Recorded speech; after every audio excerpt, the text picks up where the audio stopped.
MVP. When you look back at the season from hell that the Fever had, none of us expected them to be in this situation. None of us expected them to be winning a very close Game 3.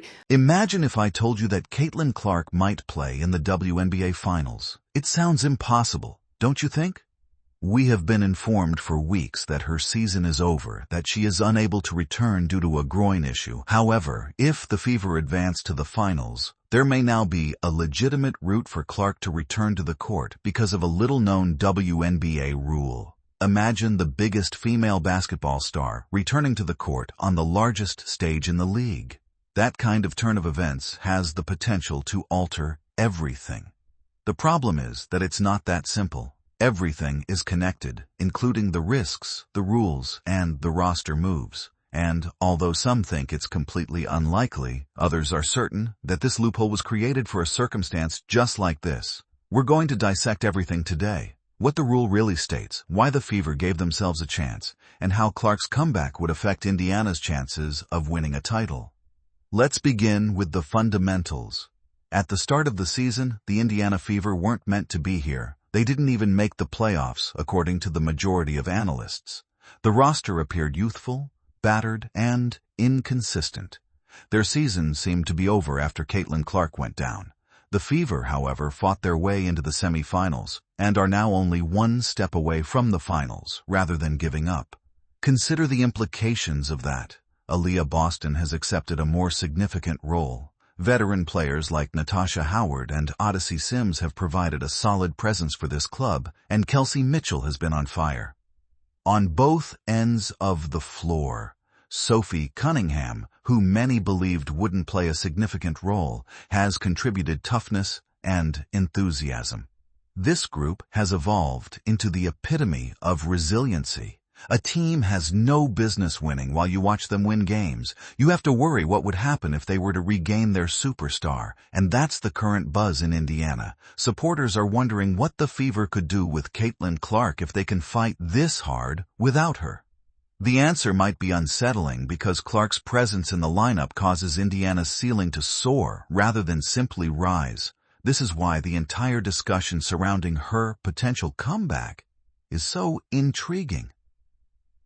Let's take a step back and review our purpose for being here. Since sustaining a groin injury that kept her out of action weeks ago, Caitlin Clark has not participated in any games. When the Fever announced at the time that she would miss the remainder of the regular season, most people assumed it meant she would also miss the playoffs. Injuries to the groin are complex. Sometimes they go away fast, and other times they persist. Given the amount of excitement surrounding her debut, it is surprising that Clark only appeared in about 13 games this season. It was anticipated that she would dominate the league, and she did for a time. The Fever were unexpectedly becoming the WNBA's must-watch team, selling out arenas and smashing television numbers. Then the injury struck, and everything fell apart. The fascinating portion, though, comes after. Recovery from groin injuries often takes 2 to 6 weeks, depending on their severity. That timeline is long gone now. Clark has had time for recuperation, training, and perhaps even backstage preparation. This begs the obvious question: why not bring her back if she is feeling well enough? At this point, the topic of rules replaces health. Even though Clark may be eager to go back, it's not only a question of whether her body is prepared. The question is whether the WNBA permits it, and that's where things become somewhat difficult. This is when things start to get interesting. Post-season rosters are locked once they are submitted at the conclusion of the regular season, per standard WNBA regulations. No more 7-day contracts, no more hardship signings, and no more bringing in unemployed free agents. Your submission is your possession. There's a catch, though. A provision in the WNBA permits teams to activate players who are currently under contract but are marked as inactive. This implies that if a spot becomes available due to an injury, players on the injury list, maternity leave, or suspension may theoretically be added to the active playoff roster. And you know what? Caitlin Clark is one of those people. She isn't just any free agent. She has a signature. She has a contract. She also belongs to the Fever group. People are buzzing because of it. In theory, if another player is injured or the league makes an exception, the Fever might activate her. Now, realize this before we get ahead of ourselves. Rarely are there exceptions. They are not given out lightly by the league. However, the existence of the language indicates that this is not merely a wild imagination. Despite the fact that the roster deadline is already passed, Caitlin Clark still has a realistic chance to make a comeback in the finals. That's where the whole thing is going wrong. What makes this loophole so important then? Because it suggests that Caitlin Clark's season may still be going strong.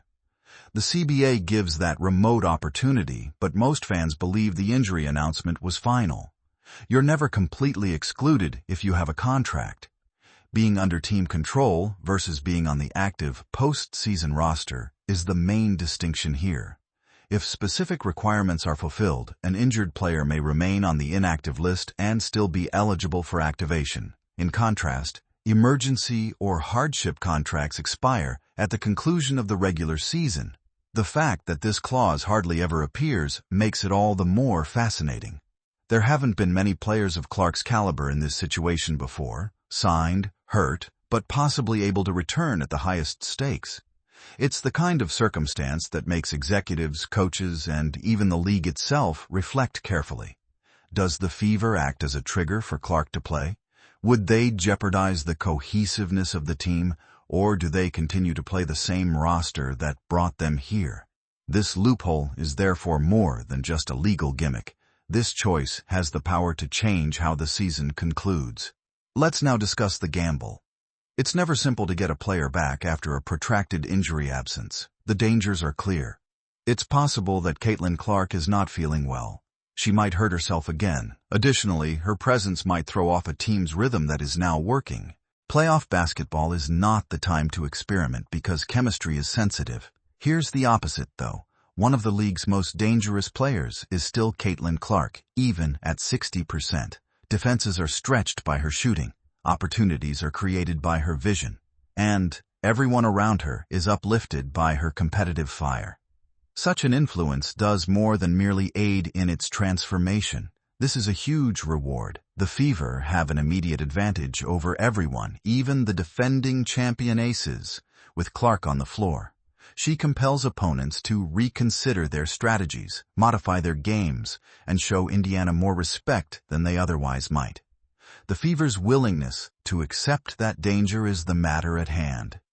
Do they take a chance on history by betting on their franchise athlete, or do they take precautions to safeguard her long-term health?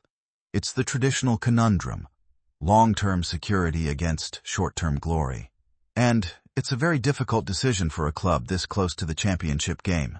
This is where people started to wonder. Only 11 players were submitted by the Indiana Fever for their postseason roster. Given that teams are permitted to carry 12, that is exceptional. Why would they give someone a spot? Some people think this was a planned action. The Fever may have allowed itself some leeway by leaving the 12th spot available, perhaps even purposefully leaving the door open for Clark to return. Why not simply add another depth player to the squad if they had no plans at all? Rather, they relied on the strength of their group and entered the playoffs with fewer players. That raises the question of whether the front desk discreetly moved Caitlin into that space. Although the team hasn't made any public statements, the choice seems dubious enough to spark rumors. It is worthwhile to consider the possibility that Indiana would purposefully go shorthanded unless they had a more ambitious plan, since that open roster spot might be the hint that everyone was missing if Clark does indeed have a way back. And it would appear to be one of the most audacious strategic moves in recent WNBA history if the Fever upset the league and advanced to the finals. Let's take a moment to be honest. The main concern is whether Caitlin Clark is physically prepared to return, even if the regulations permit it. It takes time for injuries to recover, and the intensity of playoff basketball is entirely different. According to reports, she may not have been running at full speed with the team throughout this run. This implies that her conditioning may not be at its peak, and that playing in the playoffs would immediately put her body to the test. She has a serious risk of re-injury if she returns too soon. However, Caitlin Clark is a unique competitor on the other side. She is built for big moments and performs well under pressure.